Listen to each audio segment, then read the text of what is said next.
And whenever you fall short of the expectation of God, there is always a feedback.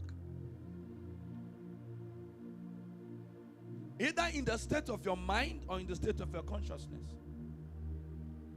So it is the duty of the Levites to receive according to law, that is of their brethren, though they come out of the loins of Abraham.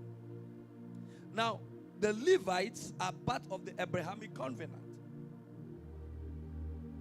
You know that Abraham produced only one child, legitimately, and that is Isaac. And then from Isaac, it broke down to 12 tribes. Now, though the Levites are from the loins of Abraham, they were also given the mandate to have the ability to collect tithes from their brethren. Now, a Levite is someone who does not have an inheritance from the father's house. He forgets everything from the father's house and he focuses on God, and God becomes his inheritance. So because of that decision, they do not work. So what they do is that they collect this tithe, and that is why God made a commandment. He said, it is my duty to provide food for the Levites, but I cannot throw down rice, I cannot throw down beans, I cannot throw down yam, I cannot throw down physical cash, but I'm giving you the responsibility as a son for you not to allow emptiness in my storehouse. He said, bring your tithe and then your what? Your offerings, that you might have what? Enough meat in the storehouse. Then he said, when you have fulfilled that obligation, which means you have come into partnership with me to make sure that my agenda finds expression on the planet Earth, in the same way of partnership, I will make sure. He now said, prove me herein, if I will not open the windows and doors of heaven and shower you a blessing, not blessings, that you will not have enough room to contain. So what that is saying is that in your offerings, in your tithe, you are moving into partnership with God. Your partnership is, you've stepped into a place of partnership with God, and then God is saying, because you fulfilled your obligation to make sure that there is no meat lacked in my house, he said, for me, I will bless you.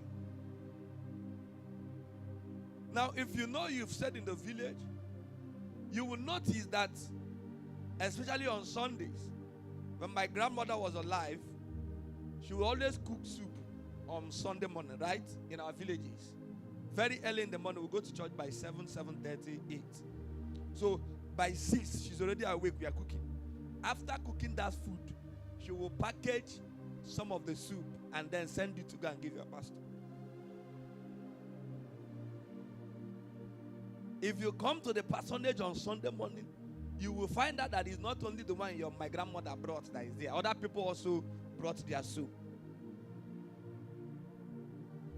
You will also see that they have little groups, right?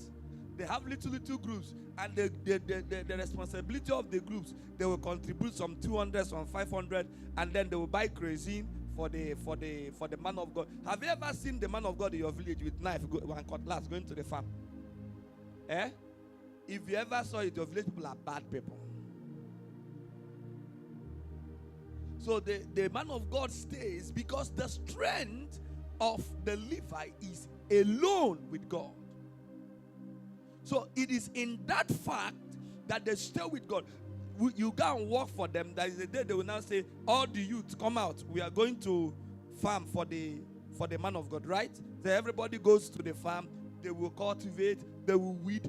The man of God just stays there. They will bring even firewood back for the wife to use to cook for the man of God, right? Now, these ordinances is a proof that there is a covenant that has been established. That is why when that man now opens his mouth and says, God bless you, there is no Jupiter on earth that can stop it.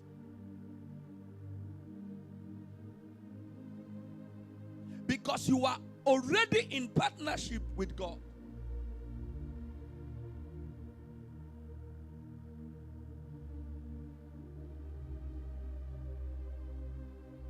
You see the grandmothers, the way they take care of their pastor is as if the pastor is egg.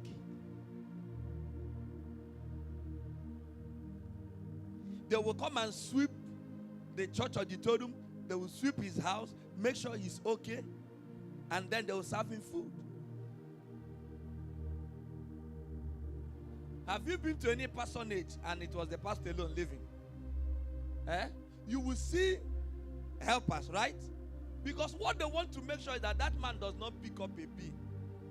His duty is to be calm, and so that he can expressly hear the voice of God for their blessing.